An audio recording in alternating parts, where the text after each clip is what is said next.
the blood of Jesus only made it to the foot of the cross, you're still going to hell, and so am I. Which leads me into my next point. The proof that God was manifesting his plan through Jesus was through a powerful resurrection. Now watch this. When the priest came out on Atonement Day and the family offered up the lamb at the brazen altar, the throat was cut, the blood was shed. If the blood of that lamb stayed there at that altar, none of them experienced forgiveness. The high priest had to put that blood in a vessel, walk in past the holy place, go behind the veil into the holiest of holies, and with a piece of hyssop, he would sprinkle that blood 7 times on the mercy seat of God.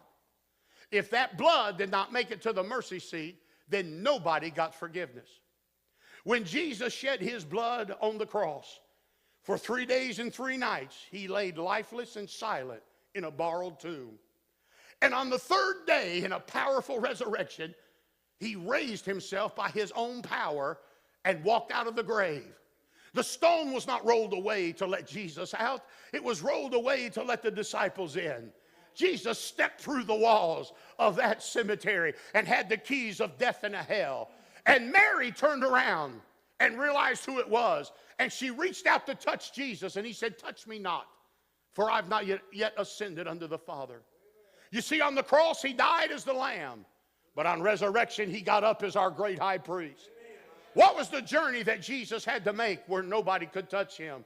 He had to take that same blood that he shed on the cross and take it up through the heavens, through the Milky Ways, through the galaxies, and walk into the 3rd heaven. Say good morning to the angelic choir. Look at the Father seated upon the throne. And the Bible said he walked into the tabernacle of God. Moses made a shadow of the tabernacle on earth. You can't have a shadow without a substance. There's a tabernacle in heaven with the mercy seat of God. And Jesus took that same blood that he shed on the cross and walked inside the holiest of holies and put it on the mercy seat of God. And now whosoever will can come and partake of the life and get born again by the Spirit of God.